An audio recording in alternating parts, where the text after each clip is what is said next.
할렐루야. 주의 이름으로 여러분들 환영합니다. 우리 앞뒤좌우로 인사합시다. 반갑습니다. 은혜 많이 받읍시다. 예. 한 주간도 여러분들 편안하게 지내셨는지요? 주님의 은혜가 있는 예배, 주님의 뜻과 깨달음이 있는 말씀의 시간이 되기를 다시 한번 주의 이름으로 축원합니다. 금주부터 천국 상급이라는 주제와 제목으로 함께 말씀을 나누어 보도록 하겠습니다. 말씀을 들어가기 전에 여러분들 스스로 한번 생각해 보시기 바랍니다. 천국에 가면 상급이 있을까요? 없을까요? 아마 있다라고 생각하는 분도 계실 거고요. 천국에 가면 다 똑같지 무슨 상급이 있겠어 라고 생각하시는 분들도 없지 않아 있을 것입니다. 사실 이 천국에 상급이 있느냐 없느냐 있다면 뭐냐 라는 이 문제는 과거부터 지금까지 신학적으로 이슈가 되는 문제 중에 하나였습니다. 예를 한번 들어볼까요? 주님이 십자가 돌아가셨을 때 우편 강도 있잖아요. 그가 처음에는 주님을 비방하다가 죽기 일보 직전에 예수를 믿었습니다. 그러자 예수님께서 그 강도에게 너가 오늘 나와 함께 낙원에 있을 거다. 자, 우편 강도 아마 많은 사람들이 그럴 겁니다. 세상에서 가장 운 좋은 사람이라고. 평생 나쁜 짓만 하고 살다가 죽기 일보 직전에 예수 믿어 천국 갔단 말입니다. 그러면 이 사람은 어떻습니까? 사도 바울. 처음에는 예수를 핍박했던 사람이었습니다. 그런데 예수를 만났습니다. 그 후로 20년 넘게 장가도 가지 않고 정말 목숨을 걸고 예수를 전하고 교회를 개척하고 선교를 하며 이방인의 아버지라는 소리를 들으며 마지막은 로마 감옥에서 참수형, 목이 잘려지는 그런 말도 안 되는 비참한 최후로 천국에 갔습니다. 사도 바울과 이 예수님 우편에 있었던 그 강도 어떻게 생각하십니까? 이 사람들의 공통점은 예수를 믿었다는 겁니다. 차이점은 뭡니까? 평생 헌신한 것과 찰나의 순간 믿었다라는 차이점이 있습니다. 이 두 분을 비교로 해서 두 분이 천국에 간 것은 맞습니다. 그거는 빼도 박도 못한 건데 천국에서 상급 있다면 똑같이 받았을까요? 천국에서 상급이 없다면 문제가 될 건 하나도 없습니다. 하지만 만약에 천국에 상급이 존재한다면 분명히 차등이 있을 거라 생각이 듭니다. 사실은 이 천국 상급에 관한 내용은 제가 꽤 오랜 기간 동안 연구했던 것들이었습니다. 청년 시절 부딪힘이 왔습니다. 교회의 지도자가 천국 상급은 없다라고 가르쳤을 때에 저는 퀘션 마크를 들었습니다. 그래서 주변에 물어봤더니 있다는 사람도 있고 없다는 사람도 있더라고요. 그러니 어떻게 하겠습니까? 연구를 해봤죠. 공부를 해봤습니다. 신학교에서조차 이 부분이 분명하기 때문에. 그래서 저는 개인적으로 연구를 하면서 확신을 가지게 되었습니다. 뭐냐? 다른 건 필요 없고 성경이 말하는 것만 찾으면 되지 않겠습니까? 성경에서 천국 상급이 있다라고 말하면 믿어야 되는 거 아니겠습니까? 그래서 그 부분들을 찾아봤던 겁니다. 그리고 제가 목회를 하면서 이 천국 상급에 관해서 시급한 문제를 인식하게 된 이유는 오늘날 우리 한국 교회 또 심지어 서구 교회가 흥황했다가 서서히 소멸되는 과정을 겪는단 말입니다. 굉장히 부흥하고 참 믿다가 갑자기 어느 순간부터 점점 믿음이 떨어지고 교회가 몰락하고 지금 현재 유럽에 있는 교회는 디스코텍이라든지 술집으로 교회가 팔리는 오래전부터 그런 현상이 나타났던 거예요. 왜 이렇게 교회를 향한 헌신과 수고를 아끼지 않았던 그 희생자들, 헌신자들이 점점 사라지고 있냐 말입니다. 더 나아가서 역사적으로 봤을 때 하나님께서는요, 기독교 국가를 축복하셨다는 것은 명확한 일이었습니다. 예수를 잘 믿는 나라를 축복한 것은 역사적으로도 증명되는 것이었습니다. 통계적으로 보니 이유가 있더란 말이에요. 왜? 성경의 가르침은요, 사람을 변화시킵니다. 그 사회를 계몽시킵니다. 그래서 그 사회가 나아지는 사회로 발전해 나갑니다. 성경이 말하는 예수 그리스도를 믿고 따르면 사람들이 변화돼서 그 사는 사회가 좋아지는 사회로 나간다는 거예요. 그것이 우리나라가 과거 100년 전에 세계에서 가장 가난한 나라 중에 하나였는데 지금은 세계 10대 부국이 된 이유 중에 하나였던 거예요. 이유가 뭡니까? 첫 번째는 하나님의 은혜고 두 번째는 사람을 변화시키는 성경의 능력이었기 때문에 이상적인 사회 구조를 만들었어요. 그래서 처음에는 힘들고 어렵다가 예수 잘 믿고 성경 말씀 따르며 살다 보니 삶의 여유가 생겼어요. 편해졌어요. 풍요로워졌어요. 동시에 영적인 태만함도 따라오는 거예요. 구원받았던 그 감격과 감사는 좀 가다가 어느 순간부터 멈추고 어느 순간부터 슬그머니 사라지더란 말입니다. 그래서 어떻게 해요? 처음에 하나님 앞에 다짐했던 믿음에 대한 결단과 결심과 맹세는 언제 다부터 잃어버리고 편하게 예수를 믿으려고 합니다. 좋은 게 좋은 것이 하면 나태하게 신앙생활 하는 거예요. 이유가 뭔지 아세요? 구원받으면 전부 아니야? 나 예수 믿어. 내가 구원받았기 때문에 오케이! 라는 생각이 지배적이기 때문입니다. 그런데 우리는 깊이 생각해 볼 것이 있습니다. 성경은 분명하고 명확하게 구원 이후의 삶에 관해서 이야기하고 있습니다. 물론 성경은 구원이 무엇이고 예수를 믿어야지만이 구원받는다는, 그래야지만이 천국 간다는 중요한 교리를 가르치고 있습니다. 그래서 십자가를 통한 예수 그리스도의 구원 방법을 이야기하고 있습니다. 많은 비중을 차지하고 있습니다. 하지만 이에 반해서 구원 이후의 삶도 이야기하고 있다는 겁니다. 그렇다면 우리는 한번 생각해 볼 것이 있습니다. 왜 이 중요한 이슈인 천국 상급에 관해서 우리가 방관하고 안일하게 대했나 말이에요. 그 첫 번째 이유는 앞서도 좀 얘기했지만 신학자들 간의 논쟁이 좀 있는 거예요. 있다 없다 아직도 말이 많아요. 신학자들은 왜 그러냐? 예수를 믿는 것도 은혜고 믿음도 은혜의 산물인데 상급이 있으면 선물의 격에 성격에 맞지 않는다는 거예요. 상급이라 하면 무슨 공로가 들어가는 거 아니야. 나의 열심이 들어가는 거 아니야.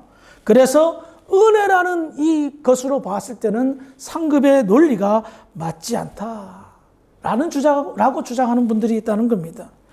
사실 솔직히 말해서 이 세상 사는 것도 차별, 차등 때문에 서름을 많이 겪는데 천국까지 가서 그런 차별 당하면 이건 천국이 무슨 소용이 있냐? 맞죠? 틀린 말은 아니에요. 그럴 수도 있다라는 생각이 듭니다. 그런데 상급의 진정한 의미를 좀 해석을 잘못해서 그런 부분이 생기지 않았나 생각이 듭니다. 그건 나중에 제가 설명해 드릴게요. 그리고 두 번째는 뭐냐? 천주교의 문제입니다. 마르틴 루터가 종교개혁을 하기 전에 천주교에는 공로 사상이 굉장히 컸습니다. 예를 들어서 성전을 건축하는데, 베드로 성당을 건축하는데 헌금을 내는 것을 자꾸 가르쳤어요. 근데 헌금을 낼 때 지금 연옥에 가 있는 너희의 부모님들이 너희들이 헌금을 내서 헌금함에다가 헌금을 내면 땡그랑 이런 소리가 나지. 그러면 연옥에 가 있는 부모들이 너의 공로 때문에 천국에 들어간다. 이게 성경이 말하는 거예요? 가톨릭의 문제는 성경이 말하지 않는 것을 이야기하고 있는 거예요. 연옥이 어디 있어요 도대체? 저는 절대 못 믿겠습니다. 연옥이라는 자체가 성경에서 가르치지 않고 있는데 중간 세계가 어디 있습니까? 성도들의 주머니를 노리고 연옥 사상을 주입하고 헌금 많이 내면 지옥 갈 수도 있는 부모가 천국 간다는데 돈 있는 사람 안 낼 사람이 어디 있습니까? 그렇잖아요. 그래서 루터가 이건 잘못됐다 해서 종교개혁을 일으킨 거예요. 오늘날 개신교의 출발점이 여기에서 비롯된 거예요. 그러니 이런 어떤 종교개혁적 마인드를 가진 사람은 공로라 하면 치를 떠는 거예요. 구원은 선물로 받는 건데 무슨 공로가 들어가냐? 그러니 상급이 없다.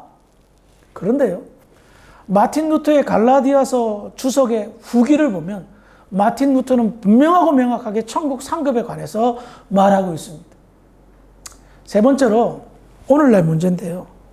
헌신을 악이용한 몰지각한 지도자들 때문입니다. 예수 믿고 은혜 받아 교회에 충성했어요. 그런데 목회자, 싹군이 그 충성심과 헌신을 악용해요.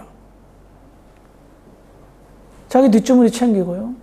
어떤 사람은 카지노에서 돈을 썼더라고요. 정말 말도 안 되죠. 이 양심이 없는 거예요. 양심이 없는 거예요. 예? 성도들의 헌금으로 자기 집 사고 재산 모으고 정말 하나님이 두려운지 모르는 사람이에요. 에스겔서에 보면 주님 다시 오실 때 제일 먼저 치는 족속들이 있어요. 누군지 아세요? 선지자들, 제사장들, 오늘날만 말로 하면 목사들, 장로들부터 친다고 그래요. 왜? 성도들을 잘 섬겨야 될 직분을 성도들 등쳐먹었기 때문에. 자, 그로 인해서 성도들은 어떻게 그 사실을 알게 되면 어떻게 될까요? 상처를 받는 거예요. 시험에 드는 거예요. 아니 내가 수고했던, 내가 열정을 내었던, 내가 헌신했던 것 지금 누구 뒷주머니 채우고 있었던 거예요. 하나님 영광을 위해서 그리스도의 십자가의 사랑으로 헌신하고 수고했더니 이런 상처가 돌아오는 거예요. 그러다 보면 어떻게 해요? 열중샷. 참 열심히 해봤자 수고해봤자 본전도 못 찾고 하며 시험에 들고 실족하며 나 천국 가면 됐지 라고 생각하는 거예요.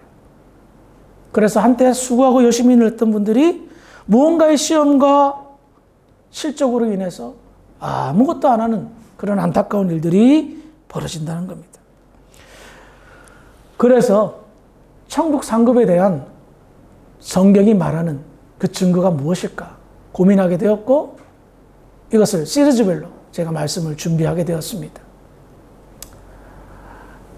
과거에 단회적으로 1시간 정도 설교한 적은 있지만 이번처럼 시리즈로 여러 번에 걸쳐서 준비하기는 처음입니다. 왜냐하면 좀 더 심화 있게 제가 좀 가르쳐야 되겠다는 생각이 들어서 말입니다. 먼저 성경의 증거를 한번 찾아보겠습니다. 마태복음 16장 24절의 말씀 한번 읽어보겠습니다. 시작. 예수께서 제자들에게 이르시되 누구든지 나를 따라오려거든 자기를 부인하고 자기 십자가를 지고 나를 따르시면. 이 말씀은 여러분들이 익히 들었던 말씀인 줄 압니다. 귀가 따갑게 들었던 문제이고 자기를 부인하고 자기 십자가를 지는 것에 대한 심적인 부담감, 거룩한 부담감을 누구나 다 가지며 고민하는 문제입니다. 그런데 우리 예수님께서는 예수 믿는 우리에게 부담스럽게 자기를 부인하고 자기 십자가 지라고 정말 부담스럽지 않아요?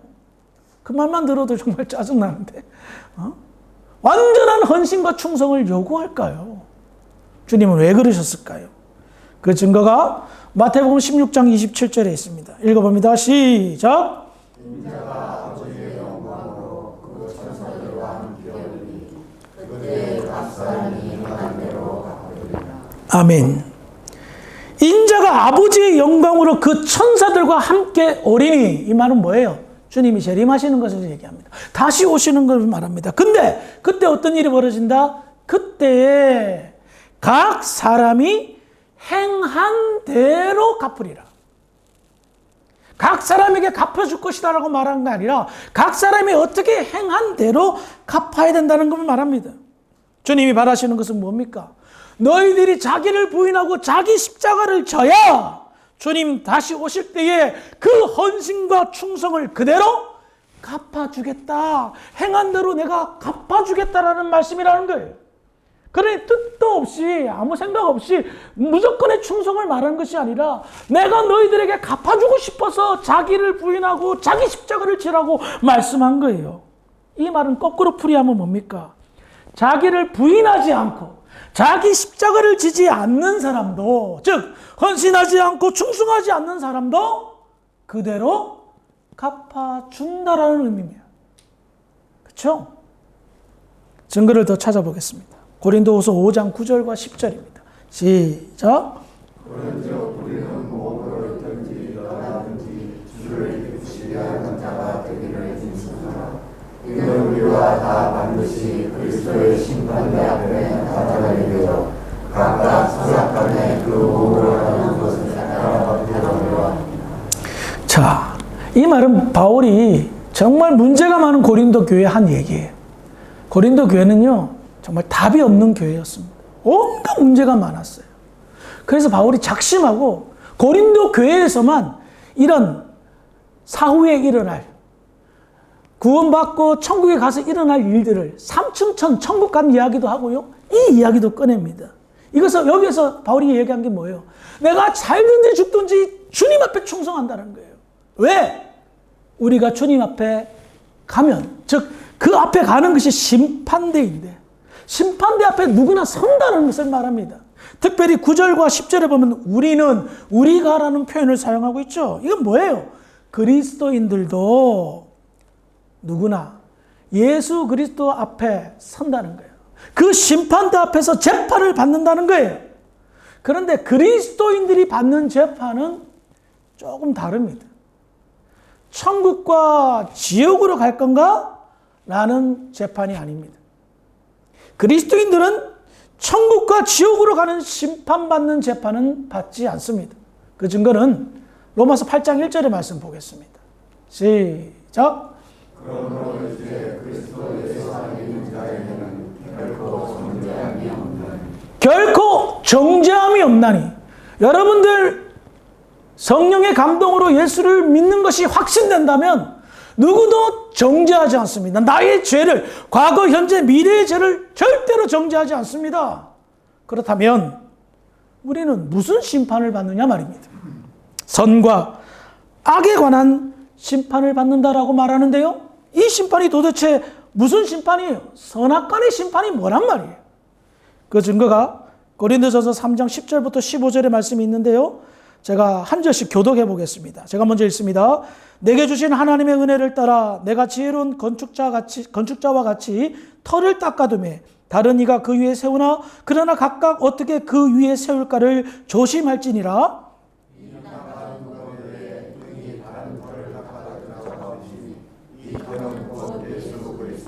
만일 누구든지 금이나 은이나 보석이나 나무나 풀이나 집으로 이 터 위에 세우면 각 사람의 공적이 나타날 때인데 그 날이 공적을 밝히리니 이는 불로 나타내고 그 불이 각 사람의 공적이 어떤 것을 시험할 것이다.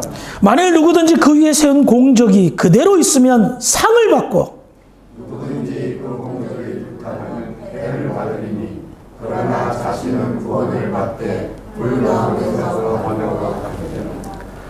예수 믿는 사람들도 예수님 앞에 심판대 앞에 섭니다. 그런데 그 심판대 앞에 서는 그 순간 무슨 심판을 받느냐? 선악 간의 심판을 받는다는 거예요. 이것은 무엇을 의미하느냐? 방금 읽은 본문을 통해서 알 수가 있는데요, 예수를 믿는 다음에 우리의 삶은 달라집니다. 쉽게 말하면 예수 믿기 전에는 세상에서 우리의 바운더리, 삶을 만들었습니다. 세상에다 건물을 지었습니다. 세상에다 땅을 샀습니다. 그런데 예수 믿은 이후에는 터가 바뀌었어요. 예수 그리스도는 터. 이것을 에베소서의 예를 들면 예수님이 머리예요. 우리가 건물이에요. 지어져 가는 것을 이야기합니다. 그런데 이렇게 지어져 가는 것을 선악간의 이야기라고 말할 수 있는데요, 이렇게 지어져 가면서 우리는 복음을 증거하고 선교도 하고 헌신도 하고 교회 내 성도들과 교제하며 선을 베풀고 하는 이런 모든 것들이 예수 안에서 지어져 가는 건물이 된다는 겁니다. 그런데 성경은 그 표현을 뭐라고 말하느냐? 우리가 지어져 가는 그 과정을 어떻게 말하느냐? 어떤 사람은 그 재료가 금이다. 어떤 사람은 은이다. 어떤 사람은 나무로 짓고 있고 어떤 사람은 풀로 짓고 있고 어떤 사람은 심지어 집으로 짓고 있다라고 말하는 거예요. 그리스도라는 터전 위에 자기 집을 짓는데 재료가 달라요. 금, 나무, 은, 풀, 집. 그런데 그날에 그리스도의 심판대 앞에 서는 그날에 내가 지은 집에 무엇이 지나간다? 강력한 불이 지나간다는 거예요. 모든 것을 태우는 불이 지나가는데 그것이 지나갈 때 나타나는 것이 뭐다? 공역이라고 표현합니다. 이게 뭘까요? 선악간의 심판을 받잖아요. 불이 지나가면서 남아있는 것은 뭐다? 나의 선한 일은 남아있고 나의 죄악된 일은 결코 정죄함이 없기 때문에 사라지는 거예요. 우리가 행한 선은 그대로 남아있어서 우리의 공로가 되고 상급이 되지만 우리의 악은 불타 없어진다는 거예요. 근데 이게 왜 문제가 되느냐? 선이 남아있지 않으면이라는 거예요. 우리의 수고와 헌신과 충성이 하나도 남아있지 않는 집이라면 어떡하냐 말이라는 거예요. 아시겠어요? 나무로, 집으로, 풀로 지어버리면 불이 지나가면 다 불타 없어진다. 악도 사라지고 선도 하나도 남아있지 않는다. 그래서 무슨 문제가 생긴다? 해를 받는다. 해받는다. 뭐라고 표현할 수 있을까요? 내가 거기서 고통받아요? 아니요. 구원을 받기는 받는데 예수 믿었으니까. 그런데 주님 심판대 앞에 떡 서니 불로 확 지나갔는데 내 공력이 남아있는 게 하나도 없어. 예수 믿고 난 이후부터 내가 예수를 위해 산 내용이 하나도 없이 지워져 버렸어. 그래서 부끄러운 거예요. 부끄러운 거예요.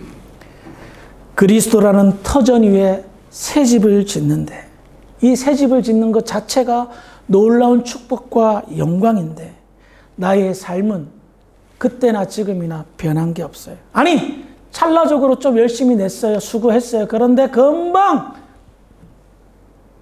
사라져 버렸어요. 은혜 받았던 그때는 그때고 지금은 아무것도 아니가 된 거예요. 다 불타버리고 남아있는 게 없으니 얼마나 창피하겠습니까? 얼마나 부끄럽겠습니까?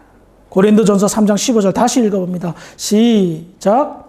누구든지 그 공적이 불타면 때에 받으니 그러나 자신은 구원을 받되 불가운데서 받은 것 같으리라. 그래요. 구원은 받아. 근데 불 가운데서 받는다. 뭔 말이에요? 요즘 애들 말하는 걸로 쪽팔린다는 거예요. 창피한 것을 말합니다. 이 말은 자기를 부인하지 않고 자기 십자가를 지지 않는 사람들과 같은 말이라는 겁니다. 그래요. 천국에서의 상급이 도대체 어떤 차별과 차등이 있는지는 모르겠습니다. 그러나 분명한 게 우리가 느끼는 것은 우리가 받는 영광의 차이라는 겁니다. 말씀을 정리하겠습니다. 다음 시간 더 심도 있게 나갈게요. 오늘 천국 상급에 관해서 여러분들 말씀을 나누었습니다. 제가 성경을 연구해 본 결과 부인할 수 없는 사실이라는 것을 알 수가 있습니다. 근데 천국의 상급은 우리가 생각하는 보상과는 좀 결이 달라요. 내가 생각하는 물질, 명예, 이런 분명한 돈과 보석과 같은 물질적인 것은 분명히 아니에요. 그런데 분명한 것은 천국 상급이 있고 그 차등이 영광스러운 것과 부끄러운 것으로 우리가 차별과 차등이 있다는 것을 어느 정도 느낄 수가 있습니다. 제가 이 말씀을 준비하면서요, 늘 뼈저리게 느끼는 게 뭐냐.